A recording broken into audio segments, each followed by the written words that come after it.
em Florianópolis, Santa Catarina, Brasil. O pessoal dos outros países que nos acompanham, um grande abraço especial.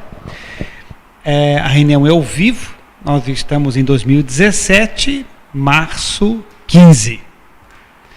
Iniciando a nossa reunião, vamos fazer uma sintonia com nossos amigos da espiritualidade, que sempre nos acompanham, nos intuem, nos apoiam, que possamos estabelecer um fluxo de luz, amor e inteligência com eles, para que flua entre nós o seu carinho, o seu apoio, e que as energias aqui produzidas sejam enviadas para alguém que possa se beneficiar delas.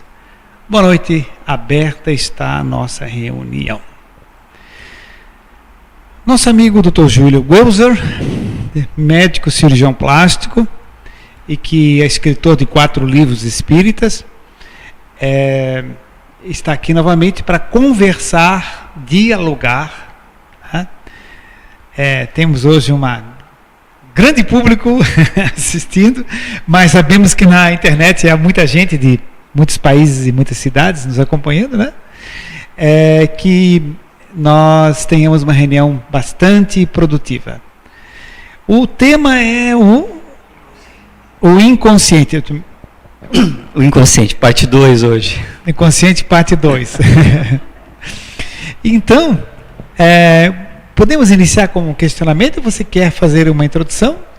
Eu acho que, como na semana passada a gente teve aquela 1h30 ali falando do inconsciente, eu acho que de repente seria interessante nós colocarmos só aquela base que a gente discutiu na semana passada para entrar nas perguntas, porque senão quem não assistiu semana passada vai ficar meio perdido se nós entrarmos direto nas perguntas. Então, basicamente nós temos... discutimos na semana passada as partes da mente, ou seja, consciente e inconsciente, sendo que o consciente é essa parte responsiva, essa que recebe as informações do meio e que ao mesmo tempo manifesta as manifestações, os comandos da mente. Então a informação chega do meio, nós recebemos do meio externo, através dos nossos sentidos, ela é analisada na nossa mente inconsciente, ou seja, nós percebemos o meio externo através do nosso consciente, mas a informação, ela passa de elétrica do cérebro físico para vibratória, magnética, e vai até... Nós demos o exemplo dessa sala sendo inconsciente na semana passada, onde é debatido informações, ali debatido é uma coisa mais, um exemplo pedagógico, né? Mas assim, é feita análise das informações dentro desse compartimento que é o inconsciente, e aí é tomada uma decisão de manifestação consciente, e aí o consciente manifesta isso fisicamente, falando, gesticulando, com movimentos eletrofísicos, né? Então, nós conversamos na semana passada que as nossas decisões são tomadas a partir do inconsciente, a partir da análise do inconsciente. E que eu dei um exemplo de alguns estudos com ressonância magnética, que a decisão ela é inconsciente cerca de 8 milissegundos antes de se tornar consciente. Ou seja, primeiro a gente decide e depois a gente fica sabendo o que decidiu. Para quem não esteve na reunião passada, né? O inconsciente está onde? No espírito, na alma. E o consciente está expresso no cérebro. Concorda? Expresso. Né? Então, para ficar assim didaticamente colocado mais uma vez, né? Então a palavra expresso é fundamental, né? Então, resumidamente seria isso, né? O inconsciente se refere à parte do espírito da alma. e no nosso cérebro se expressa o que está consciente. Só para afirmar isso, certo? Para afirmar bem. Perfeito. Seguindo, amigo. Perfeito. Então, essa é a base que é fundamental. Nós discutimos na semana passada várias situações que eu acho que, para quem não assistiu, vale a pena assistir aquela... quem já está assistindo não, mas quem entrou na internet agora, digamos que esse programa já foi gravado há um tempo. Está gravado já no site, né? Isso, então é interessante que primeiro assista o anterior e depois assista esse para ter uma maturação melhor dessa informação.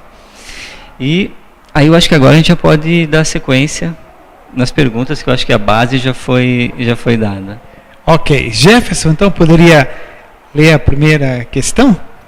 Claro. Bom, então a primeira pergunta é a seguinte: como o inconsciente forma as personalidades e comportamentos? Bom, as perguntas que faltaram da semana passada estão ali com ele também? Passamos para o final. Ah, perfeito. Passamos para o final. Então, eu comecei na semana passada falando da importância de nós discutirmos aqui situações que vão se tornar práticas. Menos abstrações que a gente não vai utilizar, menos questionamentos que a gente não vai utilizar, mas informações que a gente pode questionar com nós mesmos, colocar em prática no nosso dia a dia e ver se realmente é assim, e aí melhorarmos sabendo dessas informações. Então, a intenção é essa. Então, quando a gente fala em personalidade e comportamento, a gente já de cara já se projeta para onde começa. Eu queria até para o Jefferson ler a pergunta de novo, que é muito interessante, né? Relê a pergunta novamente para ele vai responder. Bom, então, novamente, como o inconsciente forma as personalidades e comportamentos? Então, já está embutido na pergunta que a personalidade e o comportamento é formado a partir do inconsciente. Está questionando como que forma, né? Então já está embutido uma afirmação. Nós, quando questionamos quando somos formados, se a gente for ver em estudos médicos, por exemplo, ultrassonografia de acompanhamento fetal de gêmeos, o que a gente vê? A diferença de comportamento, a diferença de personalidade de dois gêmeos, já intraútero. Mesmo univitelíneos. Mesmo univitelíneos, né? Então, o que quer dizer? Só para explicar para quem não sabe, univitelíneos são aqueles gêmeos idênticos, ou seja, que eles têm o mesmo DNA.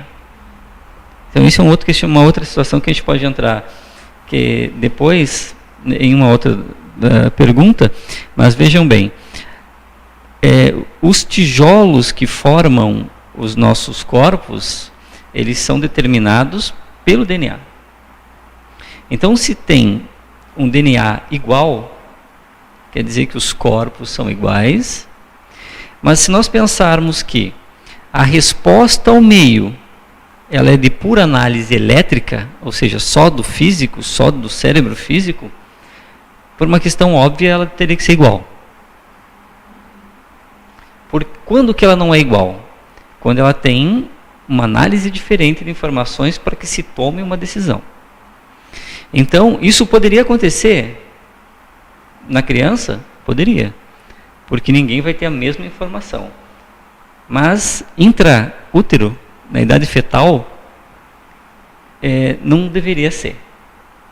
Por quê? Porque se partir do momento que a vida começou ali e vai terminar com a morte, a análise tem que ser a mesma. Porque o sistema elétrico é o mesmo.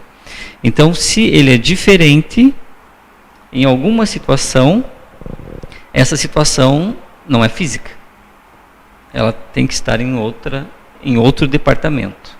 Que então nós definimos que é o inconsciente, porque as pessoas não sabem que elas são ou porque são diferentes, mas elas sabem que são diferentes.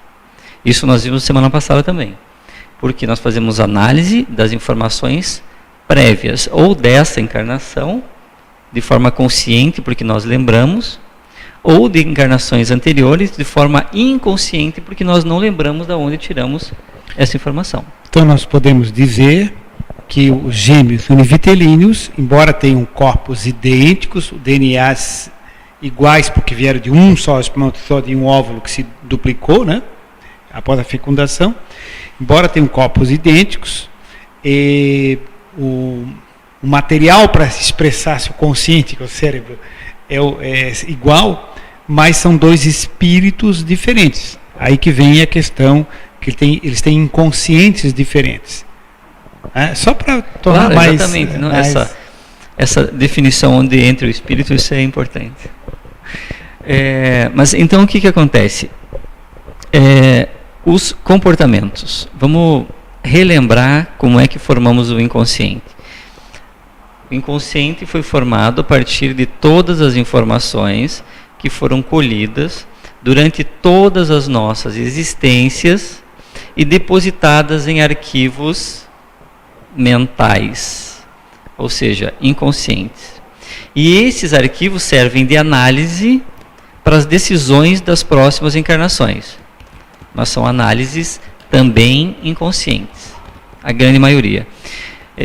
Eu lembro que uma vez eu era adolescente, talvez criança ainda, que quando se questiona alguma coisa, que a primeira resposta, a mais rápida, é provavelmente a mais correta. E a segunda, ela sofre muita análise consciente. Hoje definindo isso, né? Consciente. Por isso que ela está mais sujeita a erro. Porque quando nós pensamos numa resposta imediata, nós usamos um arquivo milenar. Ou seja, nós vivemos 200 encarnações humanas, por exemplo. Nessas 200 encarnações, nós vivemos várias situações, e dessas várias situações, nós fomos sedimentando definições. Definições, por exemplo, cobra, nociva. Barata, nojenta. Para algumas pessoas, né? Para outras não. Mas assim, nós fazemos associações. Essas associações são sínteses inconscientes do quê? De muitas e muitas encarnações. Então, quando nós nos deparamos com uma situação, hoje, nós usamos primeiro a resposta inconsciente de medo, independente de que seja a reação, mas ela é a mais rápida. Ela vem bem antes de se tornar consciente o que pode ter acontecido. Então, nós temos essa resposta em função desses conhecimentos que são arquivados. E o comportamento, ele é exatamente isso. Por que as pessoas têm comportamentos diferentes? Porque eles trilharam caminhos diferentes na assimilação de dados, de informações. Em muitas reencarnações. Em muitas reencarnações. Então, alguns são mais agressivos, outros são mais dóceis, uns têm uma tendência maior à arte, outros às exatas, matemática, física, essas coisas. Então, somos diferentes por quê? Porque em cada vida nós definimos determinados caminhos e absorvemos informações desses caminhos diferentes. Então, por isso, nós somos diferentes. Jefferson, algum questionamento? Nós temos a pergunta do senhor Jefferson de Florianópolis. Pois não, amigo. É porque ele lê as perguntas de outros lugares.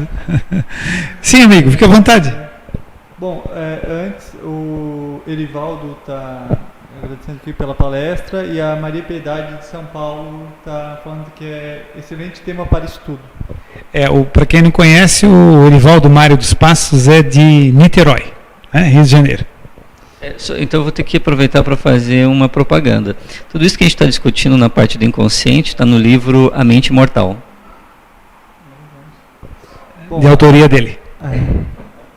A minha pergunta é o seguinte, como que se explica os casos de dupla personalidade?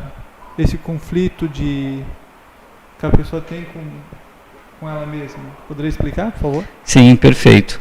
Existem, até aproveitando no livro, eu tenho um capítulo que fala de dupla personalidade. Que existem várias formas de manifestação inconsciente, né? E uma delas é a dupla personalidade. E entre outras, tipo fobia e outras situações, né? Mas a dupla personalidade é uma delas. Existem casos em que a pessoa tem dezenas de personalidades diferentes. Dezenas. E ela assume sem controle e uma transformação imediata. Por exemplo, ela está aqui, ela vai no banheiro, uma pessoa, volta a outra. E em idades diferentes e com maturidades diferentes. Gênero diferente. Às vezes vai homem, volta mulher, e aí vai a segunda vez, volta adulto, volta criança. Então, é um conflito de duplas personalidades. E existe algumas respostas para isso, mas como a gente está discutindo sobre isso, a nossa resposta é que eu dei esse exemplo na semana passada. Vamos imaginar que essa sala toda seja o departamento inconsciente, ou seja, de uma pessoa, do Jefferson. Então, nós somos as personalidades já vividas pelo Jefferson durante até esse momento. Então, cada um de nós teve as nossas experiências, cada um de nós teve as nossas frustrações, alegrias, enfim. Tivemos emoções, pensamentos, tudo. E temos idades diferentes. Uns mais velhos, outros mais novos. Então, a forma de pensar é distinta. Faltava para complementar aqui uma criancinha de 5 anos. Aí ia ser um exemplo melhor. Então, o que acontece? Essas personalidades, elas estão definindo o comportamento do Jefferson. O Jefferson está interagindo com alguém, conversando, e a outra pessoa fala alguma coisa que o Jefferson não gosta, agride ele verbalmente. E aí, o que acontece? A informação passa para o cérebro dele, de forma elétrica, e elétrica passa para nós, de forma magnética. E aqui, é lógico, eu vou dar um exemplo pedagógico de novo, mas a gente vai discutir. Agride ele também. Aí a Giovana, não agride não, porque se agredir vai piorar a situação. Ou seja, nesse exemplo que você está dando, só para ficar bem claro, né? As pessoas que compõem o inconsciente do Jefferson são as vidas anteriores dele. Sim, exatamente. Tá? Que somos nós aqui, as nossas vidas anteriores. Então, só que não é exatamente assim. Estou dando um exemplo muito amplo e grosseiro, porque na verdade não é essa personalidade que está aqui. Na verdade, é conhecimento, são dados, informações que estão aqui. E que análise, meta-análise desses dados que vai decidir alguma coisa. Eu só estou dando um exemplo de personalidade para a gente poder explicar os casos de dupla personalidade. Então, o que acontece? Teoricamente, nós estamos na profundeza do inconsciente, que é o inconsciente mais profundo, depois o mais superficial, que é o subconsciente, e depois o consciente. Então, o que acontece? Por determinadas situações, que podem ser traumas psicológicos, podem ser problemas de vidas anteriores, esse conjunto está muito mais próximo do consciente dele, como se ele tivesse um subconsciente que armazenasse essas personalidades. Então, ele começa a mudar a forma de manifestação utilizando as consciências que foram vividas no passado e que hoje são inconscientes. Então, por exemplo, tem uma menina que, inclusive, ela é minha amiga no Facebook, ela é dos Estados Unidos, e ela tem, se eu não me engano, 12 personalidades diferentes. Então, o que acontece? Claro. Precisa falar aqui para o pessoal na internet. Não pode falar, senão o pessoal na internet não escuta. Eu queria saber o seguinte. A gente pode ter até 12 personalidades, se tu falasse, né? Pode ter muitas, milhares. E essas personalidades, elas podem tomar conta da pessoa por um determinado tempo? Ela pode ficar na pessoa, tipo assim, dias? Ou ela só assume aquela personalidade por minutos, por horas? Como é que funciona? Isso pode... no caso, eu assumi uma outra personalidade. Existem relatos de anos. De quê? Anos. Muitos anos. E a pessoa pode ficar oscilando de uma personalidade para outra? Pode. Tipo assim, ela fica 20 dias, um mês com uma, depois ela volta, aí ela assume uma outra personalidade? Pode. Inclusive, essa menina que eu estou falando, eu não vou citar nome, claro, mas ela, em função desse conflito que ela tinha, ela colocou na casa dela várias câmeras. E dentro do carro, inclusive. Então, ela filmava, sem querer, a mudança de personalidade de um lugar para o outro. Então, às vezes, ela estava escovando os dentes, começava escovando os dentes com uma personalidade e acabava com outra. E, no caso, a pessoa, ela tem consciência da personalidade que ela está assumindo? Não. Ou nem sempre tem? Não tem, porque é uma consciência diferente. Por exemplo, digamos que o Jefferson assuma uma personalidade entre nós aqui que ele já viveu. A tua, por exemplo. Então ele não vai mais ser o Jefferson. Ele vai ser você. Então você vai ser a comandante da manifestação de todas as informações que chegar para ele. Por exemplo, se eu dei o exemplo que alguém falou alguma coisa que ele não gosta, que ele não gostou. Então ele pode assumir uma pessoa daqui agressiva para revidar a situação, ou uma dócil, ou uma criancinha que vai começar a chorar. Então, só que o que acontece? Não é imediato, entra e sai. Entra, fica horas, fica dias, semanas, meses, anos e depois retoma. No caso dessa menina especial, ela varia, se eu não me engano, ela não chegou a ficar meses, não sei, mas assim, tem que dar uma olhada. Eu não vou falar o nome, mas para quem quiser olhar na internet, coloca dupla personalidade, que vai aparecer vários vídeos de dupla personalidade. E alguns casos, como o dela, por que eu estou citando o dela? Porque na época que eu escrevi o livro, eu queria confirmar algumas coisas. E então eu entrei em contato com ela para ver como é que funcionava essa situação. Então, é assim que ocorre a manifestação da dupla personalidade. Tá? Dupla por quê? A consciente mais a inconsciente, porque senão a gente teria que dizer que é polipersonalidade. Mas a gente sempre vai ter duas, a consciente que está a dona do corpo e mais uma inconsciente que acessou o corpo. Diferente da incorporação. A incorporação, por vezes, assume a manifestação consciente, ou seja, o espírito ele pode se manifestar através do corpo físico, mas é temporário porque ele vai enfraquecendo com a densidade da Terra, ele fica alguns minutos e ele não consegue ficar mais. Então, e o outro que não é, quando a gente fala em incorporação, é um acoplamento magnético, áurico. Então, o que acontece? O mesmo princípio que acontece aqui, no exemplo do inconsciente. Exatamente a mesma forma.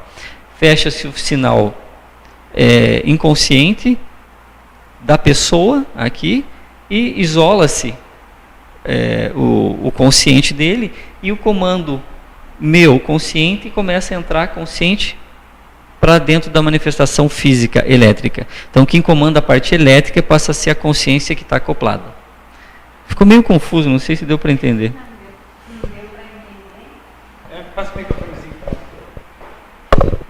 Eu iria até perguntar, porque como nós estamos falando de dupla personalidade, muitas pessoas também podem pensar, mas isso não tem também não poderia ser algo, uma manifestação mediúnica, um desequilíbrio, né? Mas está explicado, dá para entender perfeitamente. Então, quando o espírito se aproxima, que há aquela conexão de perispírito a perispírito, então quer dizer que é o consciente do espírito, em virtude de estar acoplado com o médium.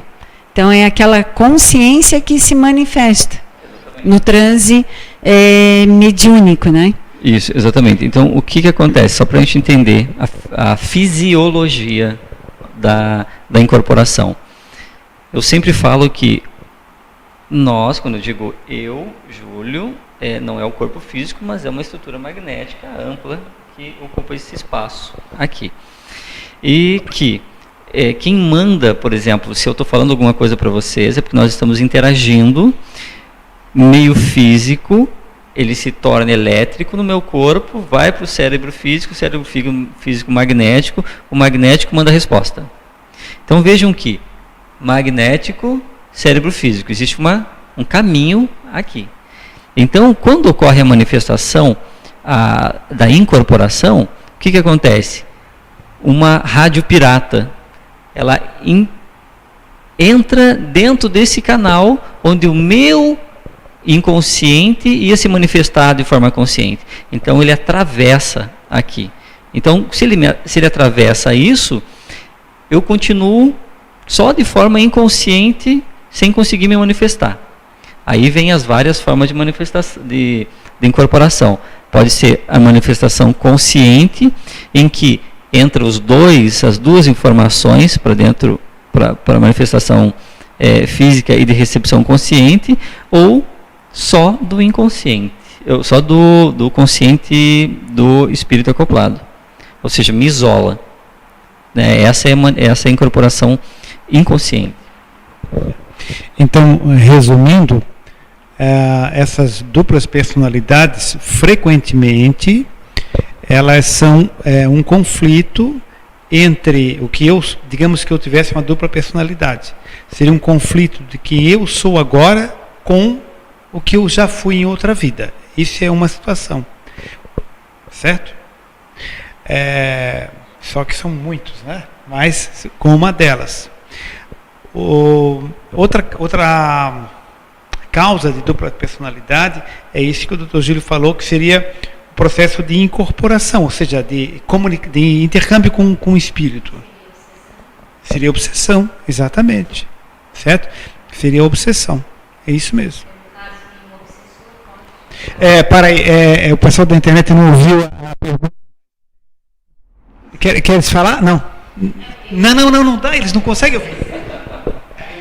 Não, eu só queria saber se, no caso de obsessão, né, que as coisas se confundem um pouco, né, elas são parecidas. A obsessão e a dupla personalidade. Se no caso da obsessão, pode o obsessor ficar interferindo também por meses e a pessoa assumir aquela personalidade meses, não? Não, foi isso que eu falei. Em relação ao acoplamento áurico, o espírito ele não tem a capacidade de se manter fisicamente incorporado. Então, o que acontece? Eles incorporam por um determinado tempo, minutos, e eles vão perdendo esse acoplamento, eles vão enfraquecendo magneticamente. Pode voltar de vez em quando. Pode voltar de vez em quando. Mas existe uma diferença de termos aqui. Obsessão quando você tem uma entidade, um espírito que está te acompanhando negativamente e prejudicando, de certa forma, o teu dia a dia. Mas não necessariamente ele se manifesta. Então, nós temos os nossos obsessores, nós somos obsessores, temos os auto-obsessores, né? Então, isso não quer dizer incorporação, dupla personalidade, não. Em algumas situações, que me fugiu a palavra aqui, por isso que eu estou enrolando para dizer, quando tem incorporação e o espírito quer ficar mais tempo incorporado, quando ele assume o corpo. Subjugação. Exatamente, obrigado. Tá? Então, isso sim. Aí é uma outra situação que pode se confundir, mas se confunde temporariamente em questão de minutos e já sabe que não é. Tá? Isso Quando permanece, então, um determinado tempo, dias até meses, aí seria dupla personalidade mesmo. Exatamente. A dupla personalidade é muito clássica, porque não tem sofrimento. Não tem sofrimento de cansaço, não tem nenhum tipo de abalo físico, abalo psíquico, porque a pessoa está muito bem conversando contigo sendo ela. E ela pode ficar ali quanto tempo for, até que ela tenha um disjuntor ali que troque a personalidade de novo. Né? Então, e é difícil o tratamento, por quê? Qual que seria o tratamento? Desligar o inconsciente e colocar de volta. Mas quem que é o mais forte? O inconsciente. Então, por mais que se usem drogas, independente dessas que se usam, por exemplo, que são mais fortes, tipo para esquizofrenia, essas coisas que causam uma anestesia no consciente, de certa forma, anestesia o corpo. Porque o que acontece? Anestesia o cérebro físico, é para isso que servem essas drogas. Elas não são drogas que fazem anestesia inconsciente ou magnética. Então o que acontece? A pessoa fica lá toda jururu, porque está toda com aquela medicação toda circulando e mal consegue dizer o nome. Mas pergunta o nome, Francisco. Aí passa 5 minutos, tu vai lá e pergunta o nome, já é José. Ou seja, não alterou a mudança de personalidade. Continua alterando a mudança de personalidade. A única coisa é que agora o corpo físico está anestesiado, a mente está anestesiada pela medicação. Entendeu? Por isso o tratamento é difícil. E outra coisa é que quando eu dou exemplo de tempo, é só ilustrativo. Não pode dizer depois assim, olha, ele falou que em 5 minutos troca. Não, é só ilustrativo mesmo. Tá? Pode durar minutos, dias, semanas, meses, anos. Mas existem casos que a pessoa pode lembrar? No caso, ela assume uma outra personalidade e lembre? Porque tu disse que na maioria das vezes ela não lembra. Ela pode lembrar? Pode. Há casos que pode? Pode lembrar. Então tem exceções. Sim, tem exceções. E ao mesmo tempo, dupla personalidade. Isso. Sim, tem exceções. E às vezes, só para a gente entender, como que chega o conhecimento? O tempo todo. Via consciente para o inconsciente. E nós todos estamos no inconsciente. Então, se cada um vai uma vez lá e se manifesta, a informação continua chegando. Então, é comum que uma personalidade fique lá 2 meses, mas troca. E aí, quando troca, a outra personalidade volta e fala assim, eu sei que a fulana esteve aqui e que usou a minha escova de dente. Tem um vídeo muito cômico sobre isso, de dupla personalidade, porque assim, ela estava na frente do espelho e ela brigando com a outra personalidade porque tinha usado a escova de dente dela. Então a gente vê que é conflitante. Hoje é assim, né? a gente tem uma personalidade, hoje eu tenho a minha. Eu posso uma outra pode tomar conta de mim e eu não voltar a ser o que eu sou hoje? Eu ficar com uma personalidade diferente, permanente? Normalmente não. Por quê? Eu não sei se tem relato disso. Eu acredito que não. Por quê? A personalidade forte, ela é atual. A outra personalidade que está agindo, ela acessou por algum distúrbio, por algum conflito, seja psicológico, espiritual, independente. Mas ela teve um acesso, mas não um acesso permanente. Então ela vai ficar ali até que ocorra um reequilíbrio para que ela seja colocada de volta. Né? E o que não nos falta é desequilíbrio para que a gente possa tentar ter personalidades dentro do inconsciente que estão o tempo todo tentando se manifestar para consertar problemas. Isso é uma coisa comum. Por quê? Por que estamos encarnados hoje na Terra? Porque a gente tem desequilíbrios para serem corrigidos. E onde é que estão esses desequilíbrios? Se a gente for fazer uma enquete aqui, só entre nós aqui, a gente vai ver que nós tivemos grandes frustrações, tivemos grandes decepções, tivemos grandes conflitos, de sabores, ou seja, um monte de distúrbios magnéticos que estão depositados no nosso inconsciente. Quando nós desencarnarmos, a gente vai estarmos lá e um novo consciente vai ser formado. Mas nós vamos estar lá, com todo o nosso problema de conflito. Então, aquele consciente agora, de uma nova encarnação, é que vai vivendo, ele vai aos poucos restabelecendo o conflito desse. Através de quê? De informação. Uma das coisas, um dos exemplos que eu coloquei no primeiro livro, é que de uma pessoa que tinha uma personalidade, ele viveu como um patrício romano. Então ele era extremamente orgulhoso. Orgulhoso, vaidoso por ser um patrício romano, mesmo porque naquela época quem fosse era quase, principalmente de uma hierarquia mais alta, era considerado quase um rei, porque o resto era uma plebe miserável, né? E o que acontecia? Cada vez que a pessoa entrava em conflito com alguém, por alguma forma, era humilhado, alguma coisa nesse sentido, quem assumia? O patrício romano. Por quê? Porque a humilhação incomodava ele. Então imagina assim, estamos nós aqui, mais um patrício romano.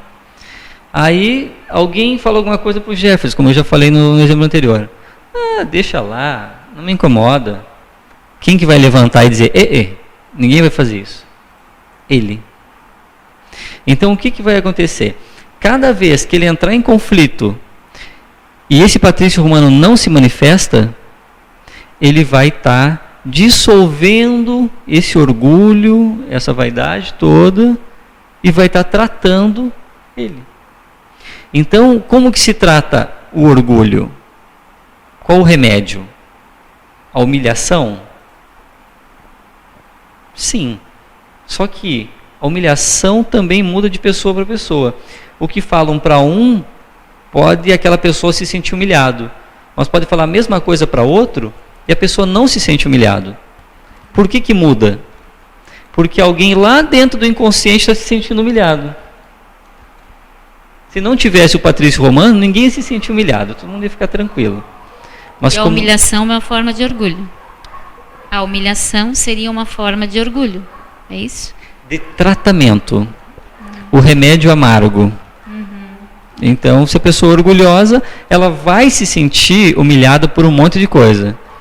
E o fato dela se sentir humilhada vai tratar o orgulho. Agora, se a pessoa não tem esse orgulho vaidoso, não vai se humilhar, não vai se sentir humilhado. Tanto faz, entendeu? Então, o remédio trata a doença e não trata quem está curado. Eu falando assim fica meio confuso, né? Mas eu acho que deu para entender. Que é muita informação. Mas então, voltando, eu acho que eu ainda não respondi a pergunta, porque aí teve a... Então, eu vou responder rapidamente para a gente pular já para a próxima. Mas, como que funciona? As nossas informações prévias, que estão dentro do nosso inconsciente, é que vão formar os comportamentos. A forma com que nós agimos é em função da informação que nós temos dentro do nosso inconsciente. E essa informação é que vai